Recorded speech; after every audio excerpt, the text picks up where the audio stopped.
आपके जीवन में, मेरे जीवन में कितनी विपरीत परिस्थितियां, कितने दुख, कितने दर्द, कितने मुसीबत, कितने आत्मिक बंधन, सब कुछ, यहाँ तक कि मृत्यु के लिए भी हमारे मन के अंदर जो भाव आ गए थे, उस भाव को भी परमेश्वर ने हमारे जीवन से समाप्त करके हमको इस जगह पर बिठाला है। इसके लिए परमेश्वर का धन्यवाद। इसके पहले मैं संदेश सुनाऊं, बातें आपको बताता हूँ। कई लोग जहाँ प्रार्थना होती है उसको चर्च समझते हैं। चर्च का मतलब जहाँ ईसाई लोग जाते हैं। मेरी बात को सुनना, थोड़ा समझ भी लेना। चर्च ईसाइयों से संबंधित होता है, जहाँ ईसाई लोग प्रार्थना करने जाते हैं।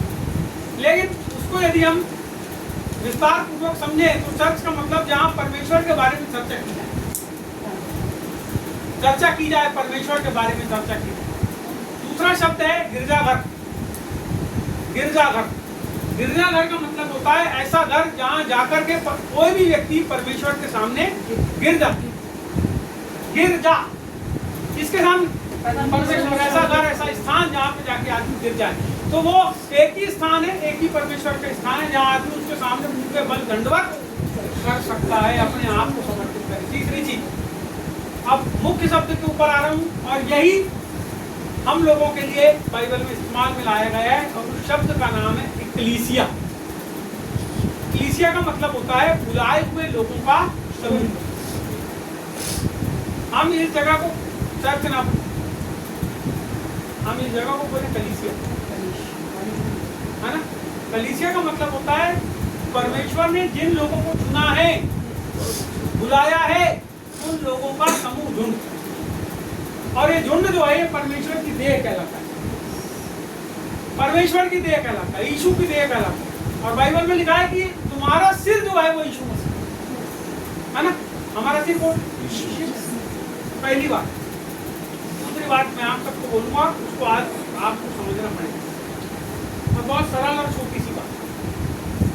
मैडम, आपका घर में क्या काम है? और घर के अलावा और क्या जिम्मेदारी? आपका क्या काम? सेम है, चाहिए।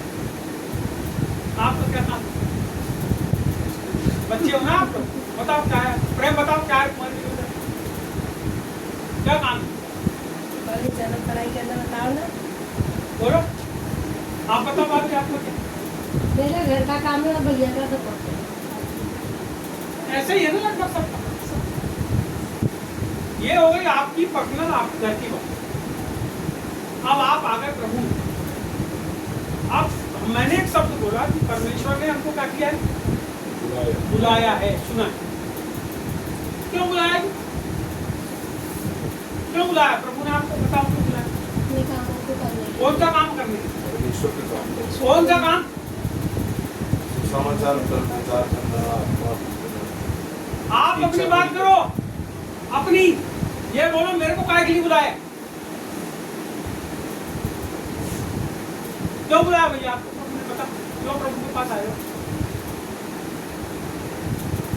मालूम आप विश्वासी तो बन गए, प्रार्थना तो करने लगे, सब कुछ करने लगे, लेकिन मैं आपसे पूछना चाहता हूँ क्यों परमेश्वर ने आप हो और क्यों बुलाया? इंसान परेशानी में रहता है तो आपको क्यों बुलाया है? बाकी बात नहीं पूछा, आपको परमेश्वर ने क्यों बुलाया? आपको, आप क्यों प्रभु में हो? क्या कारण है आप प्रभु में हो? अभी जो लोग पूरे नहीं आए, अब मैडम से बहुत सी बात पूछूंगा तो उसको नहीं पता, क्योंकि वो तो बेचारी नहीं। लेकिन आप सब पुराने लोग हो, बहुत दिन पुराने हो। मैं आप लोगों से सबसे पूछना चाहता हूँ, पुराने लोग, हम तो बहुत से लोग नहीं। क्यों हो आप? क्या कारण? परमेश्वर की महिमा के लिए, और जो लोग बीमार हैं उन्हें प्रार्थना कर सकते। तुम क्या कर रहे हो अभी प्रभु? कहानी किससे मत बताओ। जो बोल रहे हो करते हो क्या? बोलो 0 सन्नाटा। इसका मतलब फर्जी बात कर रहे हैं।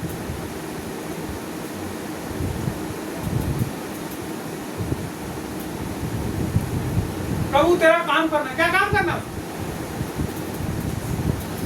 क्या करना है? विश्वास। 21 प्रकार की सेवा है। कितने प्रकार? 21 प्रकार। अब 21 को ढूंढना आप सबको, कौन सी 21 प्रकार की सेवा? परमेश्वर ने क्यों आपको बुलाया? अपने वरदान को ढूंढो ना आप अपने अंदर, क्यों प्रभु ने बुलाया? जिस काम के लिए प्रभु ने मेरे को बुलाया है, आपको ये बात पता हो ना, आपको स्वयं को इस बात की अनुभूति होना चाहिए कि परमेश्वर ने मेरे को फलाने काम के लिए बुलाया है।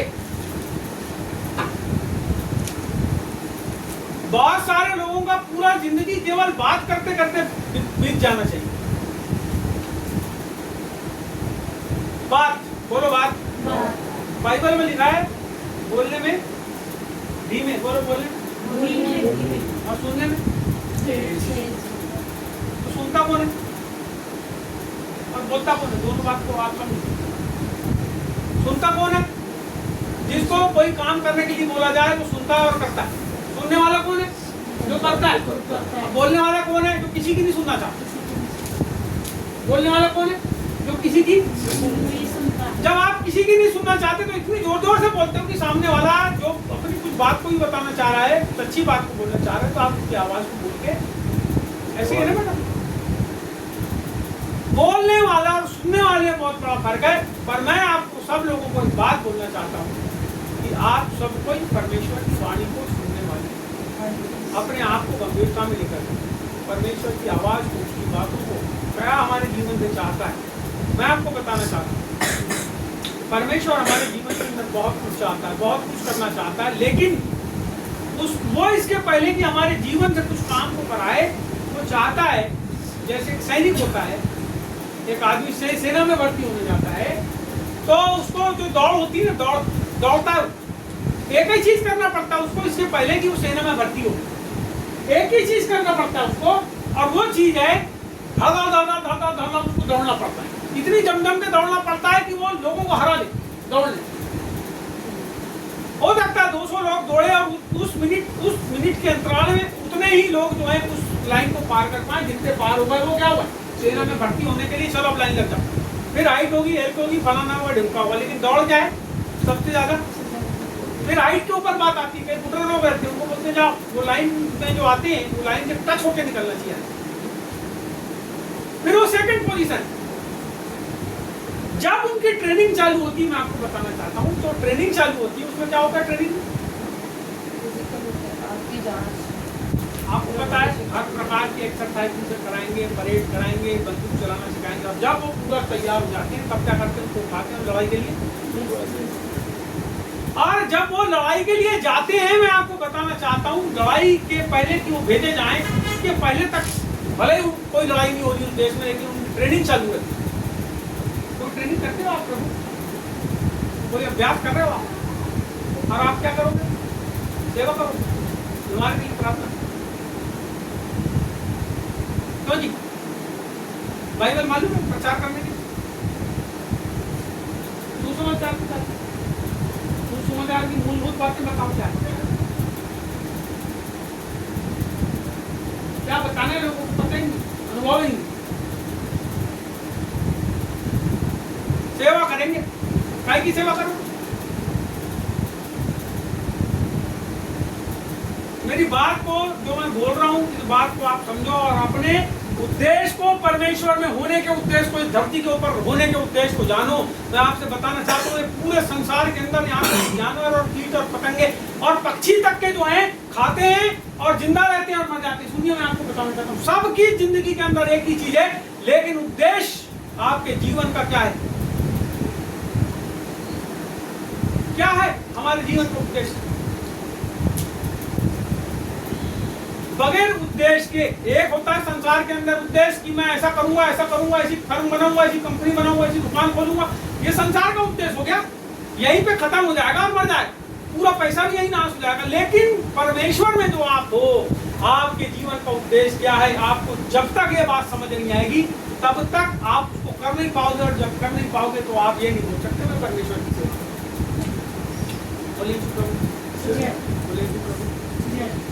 ये संदेश नहीं दे रहा था, कुछ बात आपको पूछा, लेकिन इस समय हम वचन में जाएंगे और करेंगे। आप इस समय याकूब की किताब, एक आध बेटा भाई वालों के बेटे को, अब तू बाहर नहीं जा रही लड़की, यहाँ बैठ। अपने बच्चों को सिखा के लाया करो कि प्रार्थना के समय यहीं बैठेंगे, बाहर जाके मोबाइल नहीं खेलेंगे। अंदर आ, कोनी अंदर आओ, जल्दी आ। बंद कर दे, मेरी बड़ा पापा बुला रहे हैं, बहुत मार चलो चलो मोबाइल वहीं रखते, इस समय निकालेंगे याकूब की किताब चला दे इधर। और पीछे की तरफ है, सबसे पीछे में 321 320 नंबर का पेज निकाल लीजिए। याकूब की किताब तीसरा अध्याय और उसका 13 वचन से आप पढ़ दीजिए 18 तक। तुम में हाँ। ज्ञानवान और समझदार कौन है? निकल गया मैडम। 3 का 13 से। तुम में ज्ञानवान और समझदार कौन है जो ऐसा हो वह अपने कामों को अच्छे चाल चलन से उस नम्रता सहित प्रकट करे जो ज्ञान से उत्पन्न होती है। पर यदि तुम अपने अपने मन में कड़वी डाह और विरोध रखते हो तो सत्य के विरोध में घमंड न करना और ना तो झूठ बोलना। यह ज्ञान वह नहीं जो ऊपर से उतरता है, वरन सांसारिक और शारीरिक और शैतानी है। क्योंकि जहाँ डाह और विरोध होता है वहाँ बखेड़ा और हर प्रकार का दुष्कर्म भी होता है। पर जो ज्ञान ऊपर से आता है वह पहले तो पवित्र होता है, फिर मिलनसार, कोमल और मृदुभाव और दया और अच्छे फलों से लदा हुआ और पक्षपात और कपट रहित होता है। मिलाप कराने वाले धार्मिकता का फल मेल मिलाप के साथ होते हैं। बोलो यीशु मसीह की जय। ये जो बात लिखी है ये हम में से पूरे लोगों के लिए, एक भी आदमी ऐसा नहीं है जिसके लिए बात नहीं है। यहाँ लिखा है, शुरुआत करते हैं, तुम में ज्ञानवान और समझदार। दो बात को बोला हुआ, ज्ञानवान और समझदार। ज्ञानवान और समझदार कौन है? पहले प्रश्न पूछा, फिर उसका उत्तर देता है नीचे, जो ऐसा हो वह अपने कामों को अच्छे चाल चलन से और उस नम्रता सहित प्रकट करे जो ज्ञान से उत्पन्न हो। कितनी बात बोला? दो बात बोला। जब वो बोल रहा है कि तुम में से ज्ञानवान और समझदार कौन है, तो वो उसकी क्वालिटी बताता है। वो जो ऐसा हो वह अपने कामों को अच्छे चाल चलन से और उस नम्रता सहित प्रकट करे जो ज्ञान से उत्पन्न होती है। बोलो अच्छा चाल चलन। दूसरी बात बोलो नम्रता। अच्छा चाल चलन और नम्रता। अच्छा चाल चलन किस जगह के ऊपर चला जाता है?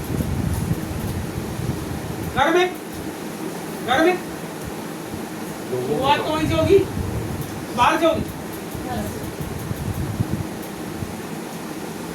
अच्छा चाल चलन और नम्रता। नम्रता का मतलब है यह है अपने आप को नम्र करना, सह लेना। हम नहीं सहते, हम अपने बुरे चाल चलन को बार बार प्रकट करते हैं और हम कहते हैं हम बुद्धिमान हैं, हम समझदार हैं, हम फलाने हैं, हम ढिमके हैं, हम ऐसे हैं, हम वैसे हैं। लेकिन यहाँ पर जो उसने नाप बताया है वो नाप क्या है? अच्छा चाल चलन। और दूसरी चीज क्या बताया? नम्रता। अब वो काय से प्रकट होती है? काय से प्रकट होती है? बोलो ज्ञान से। ज्ञान क्या होता है? ज्ञान जब अपन किसी को कोई अच्छी बात समझाते हैं वो ज्ञान है क्या? ज्ञान नहीं। अच्छी बात समझा रहे तो नॉलेज बोलते हैं। और नॉलेज को हिंदी में क्या बोलते हैं? तो अच्छी बात समझाओ क्या हुई? किसी की जिंदगी के बारे में अच्छी बात बताओ क्या हुई? ज्ञान हुई। ये यहाँ पे लिखा है कि वो ज्ञान से ये दो चीज प्रकट होती। क्या क्या चीज प्रकट होती? बोलो अच्छा चाल चलन और नम्रता। काय से प्रकट होती? यदि ये प्रकट नहीं हो रही इसका मतलब ज्ञान है। किस चीज का ज्ञान? अब मैं आपसे फिर से बोलता हूँ, किस चीज का ज्ञान? बोलो परमेश्वर का ज्ञान। किसका ज्ञान? किसका ज्ञान? इधर देखो मेरी तरफ। किसका ज्ञान? परमेश्वर के ज्ञान से अच्छा चाल चलन और नम्रता प्रकट होती है। उसके बगैर बिल्कुल प्रकट नहीं हो सकती। और ये ज्ञान जो है ये पवित्र आत्मा के अंदर पाया जाता है, उसका गुण है ये ज्ञान। उसने अपने ज्ञान और समझ के द्वारा सारी पृथ्वी को बनाया। उसने अपने ज्ञान और समझ के द्वारा मनुष्य को माता के गर्भ के अंदर बचा। उसने अपने ज्ञान और समझ के द्वारा पहले आदमी को बनाया। पहले आदमी परमेश्वर का ज्ञान और समझ चाहेगा हर चीजों का, इस संसार में जो कुछ भी है उन सब चीजों का ज्ञान और समझ। सुनिए यहाँ लिखा है, पर यदि तुम अपने अपने मन में कड़वी डाक और विरोध रखो। तुम अपने अपने भजन संहिता में क्या पढ़े थे 25 में? भजन 25 भजन 25 मन को तेरी ओर उठाता हूँ। हाँ उनको निकाल। हे यहोवा, मैं अपने मन को तेरी ओर उठाता हूँ। हाँ बुझा, यहाँ लिखा है, हे यहोवा मैं अपने मन को तेरी ओर क्या करता हूँ? तेरी ओर उठाता हूँ अपने मन। किसको उठाता हूँ? अपने मन को। और यहाँ क्या लिखा है? पर यदि तुम अपने अपने मन में, पर यदि तुम अपने अपने मन में। पहले ये बोल रहा है भजन में जब पढ़े आपने तो क्या बोल रहा है? मैं अपना मन तेरी ओर तेरी ओर उठाता हूँ। किसकी ओर उठाए मन को? परमेश्वर की। हे यहोवा मैं अपना मन तेरी ओर उठाता हूँ। मन को उठाने का मतलब है कि अब तू मेरे मन में, मन कहाँ है? आत्मा में। मन आत्मा के साथ जुड़ा है, प्राण आत्मा के साथ जुड़ा है। सुनिए, शरीर के साथ कुछ नहीं जुड़ा है, शरीर ही है। जब वो आत्मा निकलती तो मन भी निकलता है, प्राण भी निकलता है। तब अनुभूतियां समाप्त हो जाती है शरीर से, क्योंकि मन और प्राण दोनों निकल गया। अनुभूतियां आत्मा के अंदर होती है, समझ और ज्ञान आत्मा के अंदर होती है। एक मूर्ख आदमी अपनी आत्मा के जो ज्ञान है उसके पास, उसमें मूर्ख है। उसको यदि अपने जीवन को बदलना, बाइबल में लिखा है, याकूब किसी किताब में लिखा है, यदि किसी में बुद्धि की घटी हो तो परमेश्वर से मांगे। और यहाँ भजनकार क्या कहता है? मैं अपने मन को तेरी ओर उठाता हूँ। उठाने का मतलब क्या होता है? झोली कैसे फैलाते? कोई फैला के दिखाओ, कैसे फैलाते? झोली दिखा, फैला के। उसको नीचे करो। तो तुमको कोई चीज होना तो क्या करना पड़ेगा? फैलाना अपने पड़ेगा। हृदय को उठाना, बहुत अच्छी बात है। हाँ? किस ओर उठाओगे? परमेश्वर की ओर। तो उठाते होगे तुम अपने जीवन के बाकी पूरे समय यहाँ 2 घंटे छोड़ के पूरा समय तुम बकवास और बकवास और बकवास, पूरी जिंदगी तुम्हारी जो है कैसी है?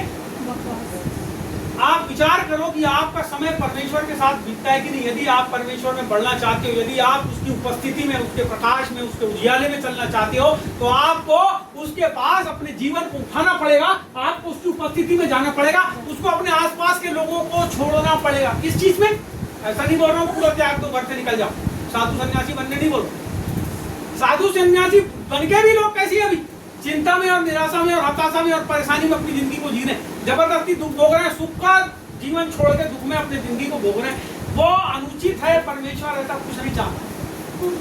परमेश्वर चाहता है कि उसने तुमको जिस जगह के ऊपर रखा है, तुम उसी जगह के ऊपर रहकर उसके नाम की भक्ति, उसके नाम की महिमा, उसके नाम की गुणानुवाद अपने जीवन से करो। अपने जीवन को उसकी ओर उठाओ। अब देखो हमने क्या किया? परमेश्वर की ओर अपने जीवन को उठाए। तो हमारे जीवन में क्या आना चाहिए? क्या आना चाहिए? बोलो अच्छा चाल चलन और उसकी तरफ उठाए तो क्या आएगा? अच्छा चाल चलन और नम्रता। लेकिन जब हम अपने आसपास की ओर उठाएंगे तो हम क्या बोलेंगे? कैसे हो जाएंगे? कैसे हो जाएंगे? जब मैं यहाँ आने वाले लोगों की तरफ, यदि मैं अपने पूरे दिमाग को लगा के रखूंगा, आपको बताता हूँ, सुनो, मैं पूरे लोगों की, सब लोगों की बात, जो यहाँ नहीं आती अब उनकी बात करता हूँ, जो आते आते रुक गए रास्ते में उनकी बात करता हूँ, या मैंने आज तक जितने हजारों लोगों को संदेश सुनाया उन सबकी बात। हमने कई जगह जाके बहुत सारे लोगों को जमा करके कलीसियाएं भी चालू कर, मैं उनकी बात करता। अब वो एक अलग बात है कि हम वहाँ नहीं गए, हमने छोड़ दिए उन्हीं के भरोसे और उन लोगों ने नाश कर दिया उस जगह। मैं सबकी बात करता हूँ। यदि मैं अपने दिमाग को सब तरफ लगाऊंगा तो मेरे जीवन में केवल हताशा और निराशा होगी। केवल हताशा और निराशा होगी। बोलो, खीज होगी, जलन होगी, ईर्ष्या होगी, डाव होगी, चुगली होगी। आपको पता है ये सब चीजें कब होती है? जब हम परमेश्वर की ओर देखना बंद कर देते हैं और नीचे की ओर देखते हैं। आगे हम पढ़ेंगे इसी को। इस पर यदि तुम अपने अपने मन में कड़वी डाल और विरोध रखते हो, क्या रखते हो? कड़वी चाह और विरोध। है आपका मन में किसी के लिए विरोध? झूठ नहीं बोले, रहता है। हो ही नहीं सकता। जो आदमी ऐसा बोल रहा है वो झूठ बोल रहा है, उसका बाप शैतान है। मेरी बात सुनना आप यहाँ लिखा भाई मैंने, जो झूठ बोलता है उसका बाप कौन? समझो मेरी बात को, हमको सच्चाई का जीवन जीना है ना, तो अपने पापों को स्वीकार करना चालू करना पड़ेगा, अपनी गलतियों को स्वीकार करना। यदि मैं गलत हूँ तो मेरे को स्वीकार करना, और मैं गलत नहीं हूँ, मेरा आंसर से नहीं बोल रहा मेरे को गलत हूँ, सामने वाला आके बोल रहा है गलत है, तो भाई उसको सोचो आप किस चीज में आपको गलत बोल रहा है, उसको विचार करो। और यदि वास्तव में आपको इस बात को लगता है कि आप उसके गुनाहगार हो, तो बाइबल कहती है अपनी भेंट क्या कर, जहाँ है तू तेरी भेंट वहीं छोड़ दे और पहले जाके उससे मेल मिलाप कर। क्षमा मांगना अलग होता और मेल मिलाप करना अलग होता। कई लोग क्या करते हैं, क्षमा मांगते हैं और मेल मिलाप होना चाहिए, मेल मिलाप होने से स्वतः क्षमा हो जाता। आगे लिखा है यहाँ पे, इसको देखेंगे, पर यदि तुम अपने अपने मन में कड़वी डाह और विरोध रखते हो तो सत्य के विरोध में घमंड ना करना। तो सत्य के विरोध में, जैसे अभी आपने सत्य के विरोध में क्या किया, घमंड। आपको पता है आपके मन के अंदर कड़वी डाह है, लेकिन क्या बोले नहीं है। किसी न किसी को नाराज हो जिंदगी, लेकिन क्या बोल रहे नहीं है। सच्चाई क्या है? सच्चाई क्या है? आपके अंदर जो बिटरनेस भरी है, अंदर गंदगी भरी है, किसी को देख के बोले अरे भैया बहुत बढ़िया आदमी, तुम आओ बैठो मेरे घर में, अरे यार इसलिए चाय लाओ, नाश्ता लाओ, बढ़िया खिलाओ इसको, अरे जाता तो कहाँ की कहाँ आ गया, मेरा समय नाश कर। आपको पता है हम उसका मुंह भी नहीं देखना चाहते, लेकिन क्या करते हैं नकली व्यवहार के द्वारा, अरे तुम सीधे बोल दो ना, भैया आप मेरे को पसंद नहीं, मैं बोल देता हूँ कहीं, भैया आप मेरे को पसंद नहीं, आप बिल्कुल पसंद नहीं हो मेरे को, ये कारण से पसंद नहीं, आप नाराज नहीं हो, आप इस कारण से मेरे को पसंद नहीं। मैं बहुत लोग को बोल, तो बोलना किसी के बारे में कुछ बात को बोलना, हो सकता है उसके जीवन के अंदर कुछ सच्चाई प्रकट हो जाए, और जब प्रकट हो जाए, एक बंदा भी आया था मेरे पास परसों के दिन की बात, तो वो बोले मेरे से सब कोई बहुत वो करते हैं, जलन करते हैं, मेरे बारे में बहुत गलत बात करते हैं। मैंने उनको दो बात बताया उसके जीवन के बारे में, उसके कारण क्या ऐसी बात है जिसके कारण, और मैं बोल रहा हूँ आपको, तो मैं क्षमा भी मांगता हूँ आपसे कि हो सकता है गलत हो, नहीं फिर वो विचार किया, बहुत देर विचार करते, अच्छे मुझे करते, बड़ा काम करता है, तो वो सोचा मेरी बात को और जाकर कैसे उसने अपने जीवन परिवर्तन लाएगा, तो जिन जिन लोगों के मन में उसके लिए ऐसी बातें वो सुधर, क्योंकि परमेश्वर हमारा इसलिए हमारे जीवन में आया है कि हमारे जीवन को केवल सुधार, तो केवल रिपेयरिंग का काम। जब तक हम जिंदा हैं, सुनिए, जब तक हम जिंदा हैं तब तक परमेश्वर से हम उद्धार पा सकते हैं, मरते दम तक आखिरी सांस तक। लेकिन यदि आप अपने पापों की क्षमा परमेश्वर से नहीं मांगते, पाप में जिंदगी जीते हो, तो मरने के बाद कोई क्षमा नहीं है। जीवित रहते में क्षमा, मरने के बाद कोई क्षमा, जीवित रहने में क्षमा, जीवित रहते तक ही क्षमा है। यदि आपका मन किसी के साथ कदुष्टा से भरा है, कपट के साथ भरा है, और आप उससे छुटकारा नहीं पाना चाहते, तो ये मान लीजिए कि वो आपके साथ साथ साथ साथ साथ साथ चलेंगे, आपकी कब्र तक आपके साथ। वो होंगे जो आपको प्रभु के पास जाने से रोकेंगे, वही होंगे जो आपको प्रभु के पास जाने से, उसकी उपस्थिति में जाने से, क्योंकि आपने उसका छुटकारा नहीं किया, अपने शरीर से उसको छोड़ने की कोशिश नहीं करे, अपने मन से उसको त्यागने की। और यहाँ भजनकार कह रहा है कि मैं अपने मन को क्या करता हूँ, प्रभु तेरी ओर करता हूँ। इसका मतलब पूरा साफ कर दे मेरे को, मेरे मन के अंदर देख प्रभु, जो जो कुछ है सब तेरे सामने प्रभु मैं रखता हूँ, अब तू क्या कर, मेरे ऊपर सब चीजों को प्रकट कर, जहाँ जहाँ मैं गलत हूँ उसको प्रकट कर। आगे यहाँ बोल रहा है, यह ज्ञान वह नहीं जो ऊपर से उतरता है। कौन सा वाला ज्ञान? कड़ुआहट का, कलुषता का, दाह का, बैर भाव का। यह ज्ञान वह नहीं जो ऊपर से उतरता है, वरन, देखो क्या लिखा, वरन सांसारिक, मैडम आपकी बाइबल में क्या लिखा? वरन सांसारिक और शारीरिक और शैतानी है। कैसा ज्ञान? सांसारिक और शारीरिक और शैतानी। कितने प्रकार ज्ञान बताया?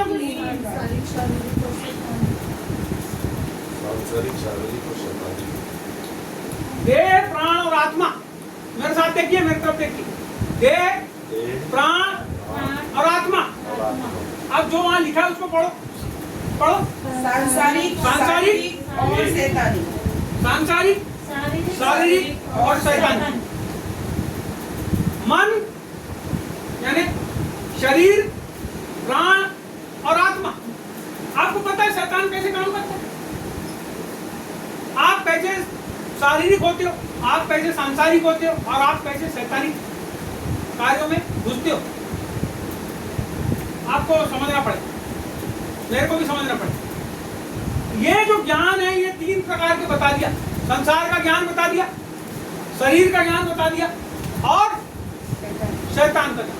ये तीनों चीज किसके लिए? ये जो ज्ञान आपने हासिल करे, 3 प्रकार के ज्ञान के बारे में जो बोल रहा है, किसके लिए हासिल? अपने लिए हासिल करें। यदि संसार का ज्ञान हासिल कर रहे हैं तो किसके लिए कर रहे हैं? संसार के लिए। यदि शैतान का ज्ञान हासिल कर रहे हैं तो, और शैतान कैसा है? वो झूठा और मक्कार है, दोष लगाने वाला। कितने लोग हैं हम लोग दोष लगाते हैं दूसरे को। तू ऐसा, तूने ऐसा किया, तूने वैसा किया, तूने ऐसा किया, तूने वैसा किया, तू ऐसा करता है, तू ऐसा करता है, तू ऐसा है, तू ऐसा है, फलाने से तू देव करता है। अब आपके अंदर किसका आत्मा? प्रभु का आत्मा है? हेलो, किसका आत्मा आपके अंदर? बोलो ना। प्रभु का आत्मा। दोष की कौन कौन लगाता है? दोष कौन कौन लगाता है?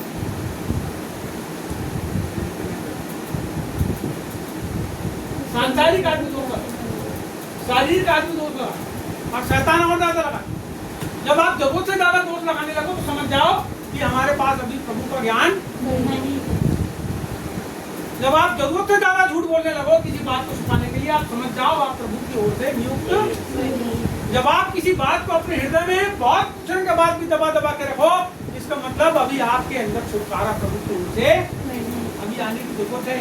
भले आप कितने भी आत्मिक रूप से अपने आप को क्रिएट कर लो, मैं अपने आप को क्रिएट कर लूं, लेकिन यदि मेरे जीवन के अंदर अभी भी दबी हुई चीजें हैं तो मेरे को अभी आत्मिक रीति से छुटकारे की। बोलो यीशु मसीह की, बोलो यीशु प्रभु की। आगे यहाँ लिखा है, अच्छा पहले इसको समझ लो। सांसारिक, सांसारिक, शारीरिक और शैतान, 3 प्रकार। शैतान, अभी थोड़ी देर पहले ये भाई प्रार्थना में एक बात को बोल रहे थे अपनी दवाई में, कि अंधे का दृष्टांत देके बोले कि मैं पहले नहीं देख सकता था, देख सकता। बाइबल में ऐसा लिखा है, यदि आप देखेंगे कि शैतान ने इस संसार के लोगों की आंखों को अंधा कर दिया है, बंद कर दिया है कि वे परमेश्वर के ज्योतिर्गमय सुसमाचार को, महिमामय सुसमाचार को पहचान न सके, देख न सके, उसके उजियाले को देख न सके। इसका मतलब जब शैतान का ज्ञान किसी के अंदर आता है तो वो देखना बंद कर देता है। मेरी बात को समझना, अपने परिवार की बातों को देखना बंद कर देता है, अपने आसपास के माहौल को देखना बंद कर देता है, तो कलीसिया की बातों को देखना बंद कर देता है। तो ये जो देखना बंद करना है, इसके लिए आपकी आंख खुली रहना चाहिए, आपको भान होना चाहिए, आपको अनुभव होना चाहिए कि मेरे घर में क्या है। आपको भान होना चाहिए, इससे छूटने की जरूरत है। आपको पता है इससे छूटने की जरूरत है। ये जो आंख है, जब पौलुस प्रभु के पास आया, जब पौलुस प्रभु के पास आया तो क्या हुआ? वो प्रभु के लोगों को मारता था, जा जाके तलवार से घात करता था, घोड़े में बैठ के जाता था। जब वो गया तो उसने क्या देखा कि एक बड़ा उजियाला है और वहां पे एक आवाज आती है उसको कि तू पहने पर लात मारना कठिन है, तू मेरे लोगों को क्यों सताता है? सुनिए मैं आपको बताता हूं, वहां ऐसा लिखा है कि उसकी आंखें कैसी हो गई? अंधी हो गई। और वो एक जगह में जाकर रहने लगा। जब वो जाकर रहने लगा तो एक प्रभु का दास आया, उसने प्रार्थना किया और बाइबल में लिखा है उसकी आंख से छिलके गिरे। पहले प्रभु को पहचानता था क्या? जब ज्योति उसके ऊपर चमकी, मैं आपको बता रहा हूं, सुनो मेरी बात, जब ज्योति उसके ऊपर चमकी तब वो अंधा हो गया। सुनिए, वो देखना उसने बंद कर दिया। इसका मतलब उसकी आंख के ऊपर जो एक वातावरण था, एक आत्मिक वातावरण जो था, वो आत्मिक वातावरण उसकी आंख के ऊपर जो उसको प्रभु को देखने से रोकता था, वो कैसा हो गया? उसको प्रभु ने कपड़े के जैसे कर दिया। यानी वो प्रभु को उजाला तो देख लिया उसने, लेकिन वो उजाले में क्या हुआ, वो पपड़ी उसकी आंख पे आ गई। जब प्रभु के दास ने प्रार्थना किया तो क्या हुआ, उसकी आंख से कपड़ा निकल गए। और लिखा है उसकी आंख छिलके गिरे। इसका मतलब सही में गिरे, आत्मिक रीति से नहीं गिरे, दर्शन में नहीं गिरे, सही में उसकी आंख से वो छिलके गिरे। और बाइबल में लिखा है वो देखने और प्रभु की सेवा, प्रार्थना, वचन सुनो। हमारे जीवन के अंदर कई ऐसी चीजें हैं जिसको हम देख नहीं सकते। उसका कारण यह है कि छिलके हमारी आंख के ऊपर में आकर, वो जो छिलके हैं वो शैतान की ओर से रोकने के लिए है कि हम परमेश्वर के उस उजियाले को ना देख सकें, हम उसके उन कामों में ना बढ़ सके। जैसे मैंने शुरुआत में आपसे प्रश्न पूछा कि आप क्यों प्रभु बता, आपको पता है आप क्यों नहीं जान पा रहे उतने साल, आप क्यों 25 साल 30 साल 35 साल 15 साल 8 साल के प्रभु और क्यों नहीं जान पा रहे हो? उसका कारण है कि हमारे जीवन में कुछ ऐसा है जो हमको रोके हुए है कि परमेश्वर ने हमको किस काम के लिए बुलाया है हमको कर। आप पैसा कमाने के लिए कई प्रकार की मेहनत करते चले आए, कई चीजों को करने की कोशिश करें, लेकिन सफल नहीं। उसका कारण क्या है? उसका कारण यह है कि परमेश्वर चाहता है कि आप उसकी बात को जान जाएं, और जब जान जाएंगे तो परमेश्वर आपके लिए कई रास्ते बोले। प्रभु यहाँ आगे लिखा है, अब अपन आगे देखेंगे, क्योंकि जहाँ डाह और विरोध होता है वहाँ बखेड़ा और हर प्रकार का दुष्कर्म भी होता है। जहाँ डाह और विरोध होता है, जहाँ डाह क्या होता है और विरोध, शैतान का एक नाम है विरोध करने वाला। क्या नाम? विरोधी। विरोधी नाम, विरोध करते। आप किस किस का विरोध करते हो? किन बातों का विरोध करते हो? अच्छी बातों का करते हो कि खराब बातों का? अच्छी बातों का विरोध कर रहा है उसका मतलब कहीं ना कहीं पर्दा, कहीं ना कहीं संसार में, कहीं ना कहीं शरीर में, हम अपने जीवन को, हम उस ज्ञान में, क्योंकि विरोध कहां से प्रकट हो? अच्छी बात को करने वाले कभी नहीं रुकते, वो अच्छा काम करने के लिए आगे बढ़ते चले जाते, लेकिन रुकते कौन है? आपको पता, बुरा काम करने के लिए, बुरा काम करने के लिए आप अभी जवान बच्चों को इधर चौक चौबट्टे में खड़ा करोगे, अब भी 50 60 70 80 लड़के जमा हो जाएंगे, अब भी जमा हो जाएंगे बुरा काम करने के लिए। उनको बोलोगे चलो अपन अच्छा काम करते हैं तो क्या होगा? नहीं आएंगे। क्यों नहीं आएंगे?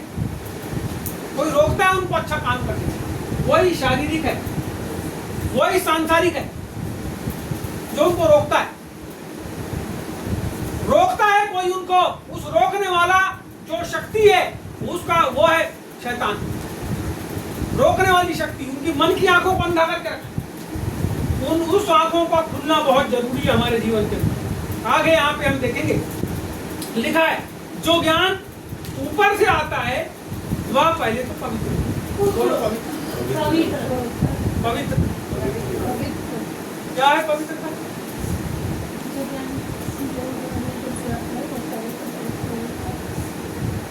क्या है? हमारे जो ज्ञान प्रभु की ओर से आते हैं क्या है? पवित्रता। आपको पता है पाप से रहित जीवन पवित्रता का जीवन, पाप से भरा हुआ जीवन पवित्रता का जीवन नहीं होता। दाह से भरा हुआ जीवन पवित्रता का जीवन नहीं होता। कलुषता से भरा हुआ जीवन पवित्रता का जीवन नहीं होता। वैर करने वाला जीवन पवित्रता का जीवन नहीं होता।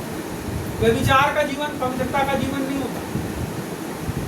बुरी संगति का जीवन पवित्रता का जीवन नहीं होता। तो यहाँ बोल रहा है सबसे पहले आपके जीवन के अंदर क्या आई? पवित्रता। इसका मतलब पापों से भागो। कैसे भागो? जब प्रभु इस धरती पर आया तो उसने पापियों से प्यार किया, पापियों से प्यार, लेकिन पाप से नफरत। प्रभु पापियों से प्यार करता है लेकिन पापों से नफरत करता है। और आप पाप के साथ प्रभु के पास यदि जाते हो और स्वीकार करते हो तो आपके पापों को प्रभु क्या करता है? क्षमा करता है और अपने स्वर्गीय राज्य में लेता है। लेकिन आप जाते हो और प्रभु से कहते हो मैं पाप भी करता रहूंगा और तेरे को भी मानता रहूंगा, तो प्रभु बोलता है नमस्कार, आपसे विरोध नहीं कर रहा, आपको भगा नहीं रहा है, लेकिन आप जिस जगह पे खड़े हो उसी जगह पे खड़े हो, लेकिन आपके ऊपर एक पाप की गठरी, आपको उस गठरी को छोड़ना पड़ेगा, आपको त्यागना पड़ेगा, आपको उन बातों को छोड़ना पड़ेगा जो बातें आपके जीवन के अंदर में कांटे के जैसे घुसी हुई है। जब तक आप जहरीले कांटे को अपने जीवन से नहीं निकालोगे, मैं आपसे बताना चाहता हूँ आपका वो घाव कभी नहीं सूखेगा, और वो घाव सुखाने का काम फिर करोगे। बोले यीशु प्रभु। कितने लोग हैं जो कभी किसी को क्षमा नहीं कर पाते?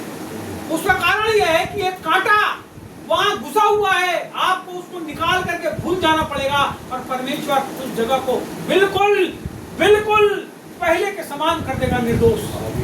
यहाँ पे बाइबल में लिखा है कि वो जो ज्ञान आता है ऊपर से, वो पहले तो पवित्र होता है, फिर मिलनसार होता है। क्या हुआ? जब मेरे दोस्त के ऊपर ज्ञान उतरा प्रभु का, तो मिलनसार हो गया। जिससे वो बातचीत नहीं करना चाहते तो उससे बातचीत। क्या हुआ इसका मतलब? ज्ञान आया।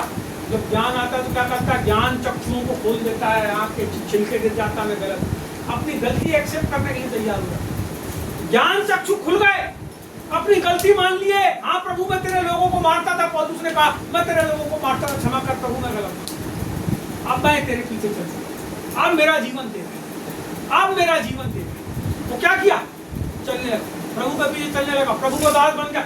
ये जो पत्री हम पढ़ रहे हैं, याकूब की पत्री, ये प्रभु का एक भाई था, उसका नाम याकूब, उसके द्वारा लिखी हुई है ये पत्री हम जिसको पढ़ रहे हैं। पौलुस के द्वारा लिखी हुई कितनी सारी पत्रियां, पौलुस के द्वारा कितना कुछ लिखा गया। आपको पता है, जब ज्ञान के सोते किसी आदमी के ऊपर खुलते हैं तो सबसे पहले वो पापों से प्रणाम करता है, पवित्रताई का जीवन जीता है। सेकंड बात होती है वो मिलनसार, वो कभी किसी को ये नहीं बोलेगा मैं नहीं आता, तो बोलेगा ठीक है भैया आऊँ, उसका मन नहीं रहता फिर भी क्या करता? मिलनसार होता, जाके मेल मिलाप सेवा, अपने मन की नहीं सुनता, तो प्रभु के मन की।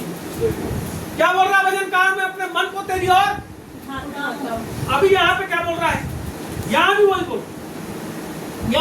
रहा है। आपके मन के द्वारा ही परमेश्वर काम करता है, आपको अपने मन को प्रभु से उठाना पड़ेगा। तो सबसे पहले क्या होगा? आप क्या हो जाओगे? बोलो पवित्रता का जीवन चीज क्या करोगे? तीसरी चीज कोमल। बोलो कोमल।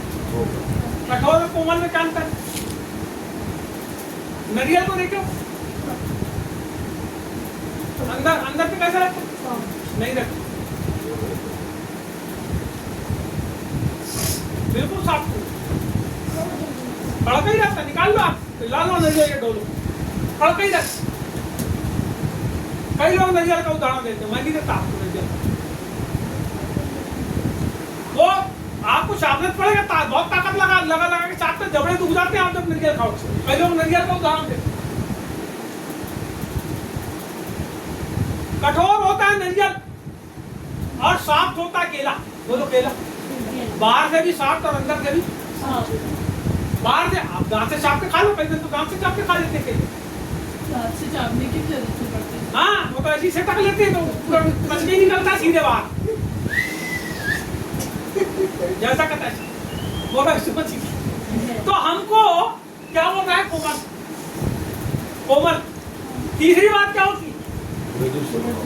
अरे तीसरी बात क्या होती है? पहले क्या हुआ? दूसरी बात मिलन करो, फिर तीसरी बात कोमल। एक कठोर आदमी मिलन करेगा कि कोमल करेगा? कोमल बनो, मिलन करो। जिस से लड़ाई झगड़ा किए हो, जिस से दूर हो, अपने घर द्वार वालों से दूर हो, साफ के साथ मिलन कर लो। वो भली मत आए तुम्हारे घर, तुम क्या करो? मिलन करो। मत आए तो कोई दिक्कत नहीं, जाने की बात नहीं, मिलन कर, फोन में बातचीत कर। आजकल तो फोन है, जाने की जरूरत नहीं, फोन करना, बातचीत। अब आपको ज्यादा ही भाव आ रहे हैं तो आप चले जाओ, और ज्यादा भाव आ रहे हैं तो तुम लेके आ जाओ, कोई दिक्कत नहीं। बोलो यीशु मसीह, बोलो प्रभु यीशु मसीह। बाइबल में लिखा है पवित्र चुंबन से एक दूसरे को नमस्कार। पवित्र का मतलब क्या हुआ? जैसे माता अपने बच्चे को, अरे मेरा भाई, मेरा बच्चा आ गया। हमारे जीवन के अंदर क्या आना चाहिए? पवित्रता की भावना, कोमलता की भावना, मिलनसार की भावना। आगे बोल रहा है और मृदु भाव। मृदु भाव, मृदु भाव, मृदु यानी कितना होगा? मृदु कितना सरल हो गया, सॉफ्ट हार्ट, कितना सरल हो गया, कितना सरल हो गया। मृदु भाव, मेरा भाव तुम्हारे लिए कैसा है? बहुत कोमल भाव, बहुत सरल भाव, कितने सरल भाव, सरल भाव, मृदु भाव। आगे दया और अच्छे फलों से लगा। दया, अरे रे बेचारे को देखना, बीमार हो गए, चल देख के आते। फोन करती नहीं क्या तुम बार बार? समझ रहा बात? दया, बार बार किसी का हालचाल कौन पूछता है जब कोई आदमी किसी के ऊपर दया? अब कठोर आदमी क्या करता है मेरे जैसा आदमी?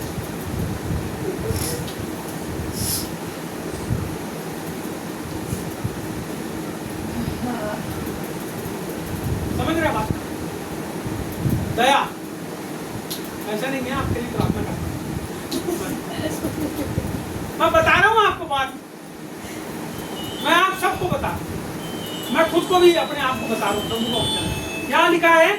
दया और अच्छे फलों से लदा हुआ और पक्षपात और कपट रहित होता है। अच्छे फलों से लदा हुआ पक्षपात।